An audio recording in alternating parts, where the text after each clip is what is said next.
बिस्मिल्लाहिर्रहमानिर्रहीम। मैं हूं नवेद ज़ुबैरी सिचुएशन रूम के एक नए प्रोग्राम के साथ। नाज़रीन, आजकल जो सिचुएशन है वो बड़ी हैरान कुन, परेशान कुन और सवालिया निशान लिए हुए है। ऐसा लगता है कि कुछ होने वाला है और कुछ बड़ा होने वाला है। क्या होने वाला है, इसको हम कोशिश करेंगे अपने प्रोग्राम में कोई इसके खद-ख्वाल बयान करने की कोशिश करें।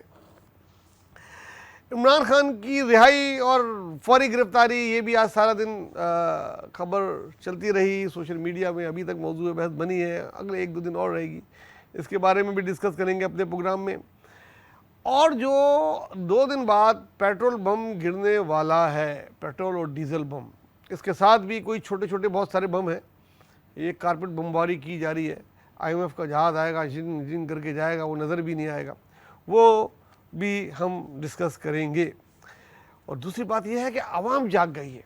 हम अब तो अपने प्रिंट मीडिया के साथ साथ इलेक्ट्रॉनिक मीडिया में भी देख रहे हैं, सोशल मीडिया में तो था ही, लेकिन अब जगह जगह मुल्क के मुख्तलिफ शहरों में, कब्ज़ों में, गाँवों में, हर जगह वापडा और KE और एनर्जी के जितने भी इदारे हैं, सबके ख़िलाफ़ भरपूर तरीके से मुजाहरे हो रहे हैं। और ये एक ऐसी लगता है कि पूरे पाकिस्तान में जो है आवाम जाग गई है और उन्होंने हाथ उठा लिया है कि बस भाई बस।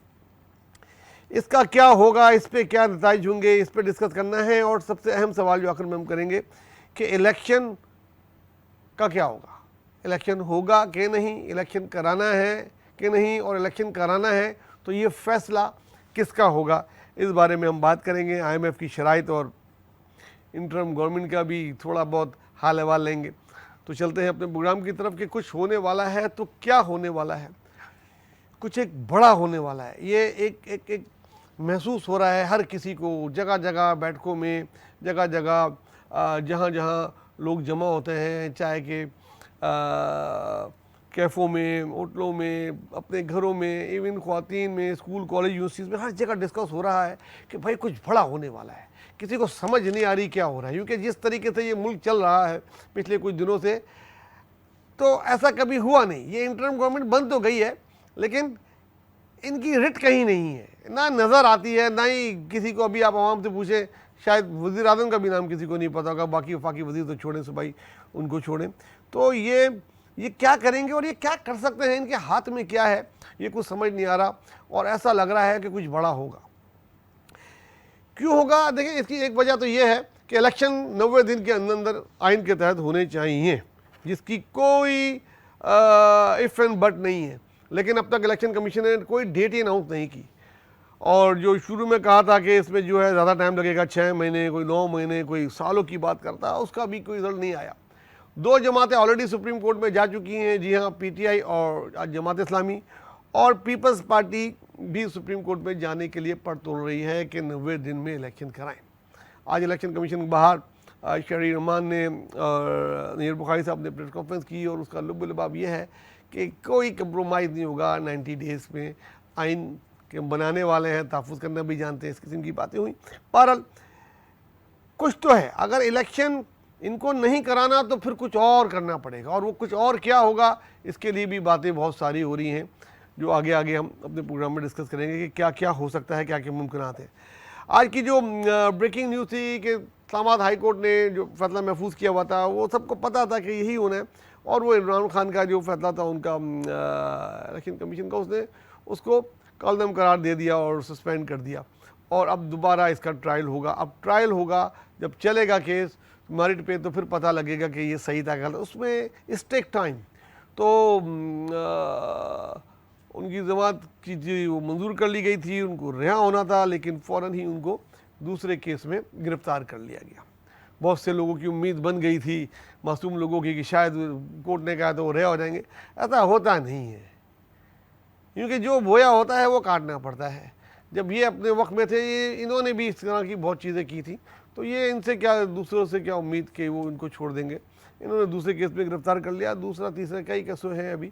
अभी फ़िलहाल वो रहेंगे जेल में। अब उनका दिल भी जेल में लगने लग गया है।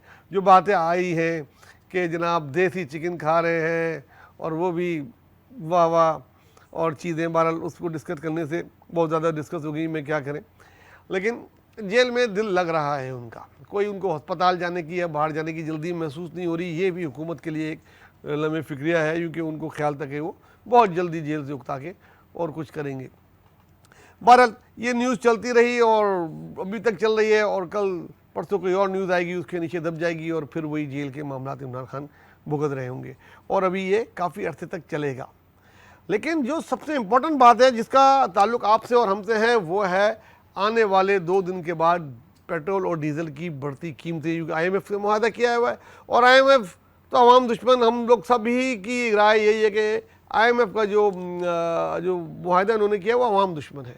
वो आवाम से ही पैसे वसूल करके शायद उनको देने हैं, या पता नहीं उनका कोई और इसके लिए उन्होंने कोई और प्लानिंग की हुई है, कोई और उनका जो है वो प्लान है। वो जो भी प्लान है वो अपने प्लान पे बिल्कुल ठीक जा रहे हैं, और ये वो आवाम जो बिल्कुल सोई हुई थी ठन करके, अब वो थोड़ी थोड़ी जाग गई है और सड़कों पे नज़र आ रही है, और उसकी वजह बिजली का बिल, गैस का बिल और ये बढ़ते हुए टैक्सेस और पेट्रोल का था।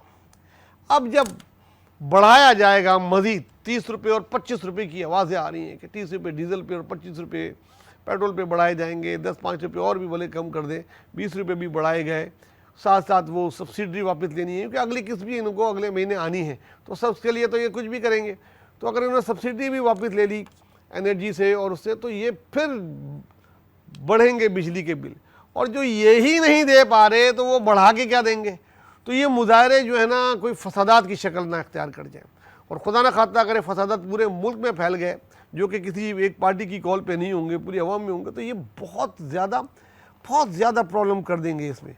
मतलब एक अनार की जैसी सूरत हाल अल्लाह ना करे हो सकती है। तो अगर इस किस्म की सूरत हाल हुई तो उसके बाद फिर क्या होगा, फिर इमरजेंसी भी लग सकती है, मेरे अजीज़ हम वतनों की आवाज़ भी आ सकती है, फिर इलेक्शन का कोई ये नहीं पूछेगा कि 90 डेज़ में होंगे, मतलब पूछेगा भी नहीं कि सर वो इलेक्शन कब हो रहे हैं, इस किस्म की भी कोई आवाज़ आएगी नहीं। वो फिर दूसरी ठंड पड़ जाएगी, फिर जो पार्टियां एक दूसरे की टांगें खींच रही हैं, फिर वो एक दूसरे से कहीं कहीं पहले छुप के मिल रहे होंगे, जेलों में मुलाकात हो रही होगी, कहीं मफरूरी में मुलाकात हो रही होगी, कहीं जो भाग सके वो इंग्लैंड की फ़ज़ाओं में बात कर रहे होंगे, और फिर एक टाइम के बाद जाके कोई सारे एक ही ट्रक पे होंगे। ये मंज़र पहले भी हम इस मुल्क में कई बार देख चुके हैं। फिर इस मंज़र की झलकियाँ नज़र आ रही हैं, जैसे नहीं 92 वर्ल्ड कप की झलकियाँ अक्सर नज़र आती थी आपको, ऐसी इसकी अब इसकी झलकियाँ नज़र आ रही हैं। तो ख्याल है कि ऐसा भी हो सकता है, और आइडियल सिचुएशन तो यह है कि 3 जमातें सुप्रीम कोर्ट जाए और सुप्रीम कोर्ट फैसला करे कि नहीं, आइन सबसे बड़ा है, और आइन के तहत आप इलेक्शन कराएं 90 डेज़ में। और जैसा कि आज दूसरी पार्टियों ने भी बोला कि भाई कोई रॉकेट साइंस नहीं है, कोई रॉकेट साइंस नहीं है, ये जो हल्का बंदियाँ हैं ये 10-15 दिन में भी बैठ के कर सकते हैं। कोई IT के 10-15-20 लड़के जमा करें, वो आपको 10 दिन में करके दे देंगे। यार इसमें कौन सा इतना बड़ा काम करना है कि जनाब इतने हल्के बढ़ गए, कोई दोबारा घरों पे जाके घंटी बजा के थोड़ी आपने पूछना है। आपके पास डेटा मौजूद है कंप्यूटर में, हल्का बंदियाँ करनी है यार, अगर करने वाले बने तो। अब ये करने वाले बनते हैं कि नहीं, और ये इसका फैसला कौन करेगा कि इलेक्शन कराना है कि नहीं, ये इंटरम गवर्नमेंट तो करने से रही ना ही इनमें इतना कोई मुझे वो नज़र आता है। जो करंट होता है वो कहते हैं ना कि पूत के पाँव पालमे में ही नज़र आ जाते हैं, इस किस्म की मिसाल है। मैं इसमें ज़रा सा कमज़ोर हूँ, तो वो पालमे में तो नज़र नहीं आ रहे उसके पाँव, मतलब लग नहीं रहा कि इनके फर्स्ट इम्प्रेशन सेकंड कि ये कुछ कर पाएंगे जो, और जब इनके सर पे पड़ेगी तो ये इंटरम गवर्नमेंट को लग पता जाएगा। ये इंटरम गवर्नमेंट बहुत टफ टाइम गुजारेगी। लेने तो मज़े आए हैं, लेकिन इनके मज़े का भी जो है ना वो पता लग जाएगा। बड़ी उम्मीदें थी फाइनेंस मिनिस्टर से, मोहतरमा से, कि ये बहुत अच्छे फैसले करने की वो रखती हैं। अब तक तो कहीं नज़र ही उनका कोई फैसला नहीं आया। डॉलर हर दिन गुजरते के साथ ऊपर जा रहा है। ओपन मार्केट और बैंक रेट का फ़र्क बहुत ज़्यादा हो चुका है, इसकी अलग मुश्किलात आ रही हैं। और अगर खुदा ना खाता IMF की शर्त पे ये 20-25 रुपये बढ़ा दिए गए तो जो आवाम में जितना गम गुस्सा है उस पर ये जलती पे तेल का काम करेगा, और एकदम फ्लर अप हो जाएंगे ये मुजाहरे, और उसके बाद ही पता लगेगा कि इलेक्शन होने जा भी रहे हैं कि नहीं, और अगला क्या है और क्या होने वाला है। तो इस ख्वाहिश के साथ कि अल्लाह ताला जो भी कुछ करे पाकिस्तान की बेहतरी के लिए करे, और इसमें कुछ ऐसा ना हो जाए कि बाद में ये अफसोस करते रह जाएं, क्योंकि ये इस इंटरम गवर्नमेंट को तो कोई भी याद नहीं रखेगा। याद रखेगा तो पीडीएम के आखिरी प्राइम मिनिस्टर को याद रखेगा ये कि वो क्या करके गए, और याद रखेगा तो ये आईएमएफ के आखिरी, ये जो अगर ये पैसे बढ़े भी तो ये आखिरी होंगे, और अगर ये नहीं बढ़े तो भी ये आखिरी होंगे। एक ही हल है, और वो है अवाम को रिलीफ दिया जाए। अवाम को फौरी रिलीफ दिया जाए, एनर्जी के बिलों से निकाला जाए, कोई ऐसा हल दिया जाए कि वो सुकून का सांस ले सकें यार, अपने बच्चों को खाना खिला सकें यार, दो वक्त की रोटी दे सकें। अभी तो सोचते हैं कि बिजली का बिल दें कि राशन लें, मकान का किराया दें या बच्चों की स्कूल की फीस दें। आपको पता है कितने स्कूल रहते हैं, हम उस पर एक प्रोग्राम बना रहे हैं। अभी जो मेरे पास जो अभी तक इतलात आई हैं, मेरा दिल इतना दुख रहा है कि गवर्नमेंट स्कूलों में इनरोलमेंट बहुत बढ़ गया है। जो मुकामी आबादी के लोग गवर्नमेंट स्कूलों में नहीं पढ़ाते थे, अपने बच्चे प्राइवेट स्कूलों में पढ़ा रहे थे, बहुत सारे बच्चे निकल के अब सरकारी स्कूलों में आ गए। और जो प्राइवेट स्कूल हैं उनका ये हाल है, चंद बड़े अच्छे बड़े नाम के स्कूल जिनकी 20-30% बच्चों ने फीस जमा नहीं की, एक माह की, दो माह की, और उनके साथ जो सलूक हो रहा होगा वो आपसे ढका छुपा नहीं है। तो किस तरह वो अपने बच्चों को फेस कर रहे होंगे, बच्चे किस तरीके से स्कूल में अपने दोस्तों को फेस कर रहे होंगे। अब ये घर घर गली गली का मसला रह गया है। और प्राइवेट स्कूलों को भी ज़्यादा प्रॉब्लम होगी जब इतनी बड़ी तादाद में फीसें नहीं आएंगी, वो क्या करें। और ड्रॉप आउट शुरू हो गया है, स्कूलों से, कॉलेजों से, यूनिवर्सिटी से बच्चे ड्रॉप होना शुरू हो गए। ये एक अलमिया है, मतलब ये हम उस तरफ जा रहे हैं, ये वैसी खाई है कि जिससे निकलना बहुत मुश्किल हो जाएगा। उससे पहले अभी भी वक्त है, रोक लें, कुछ ऐसा कर लें कि आवाम को सांस मिल जाए, ऑक्सीजन मिल जाए। यहीं से कमाना है, यहीं से आप लोगों ने ये मुल्क चलाना है, वरना ये अवामी का गला घोट देंगे तो फिर हुकूमत किस पे करेंगे। बहरहाल ये था प्रोग्राम आज का। अपना दोस्तों खासकर इस वक्त गरीबों का और अपने मोहल्ले वालों का बहुत ख्याल करें, बहुत ख्याल करें। ये बहुत ही नाजुक वक्त है। ऐसे वक्तों में कौमें जो है ना, जो इत्तेहाद का मुजाहरा करती हैं वही बाकी रहती हैं, वही ज़िंदा रहती हैं, और हम एक ज़िंदा कौम हैं। खुदारा ज़िंदा कौम ही रहिएगा, मरिएगा नहीं। अल्लाह हाफ़िज़।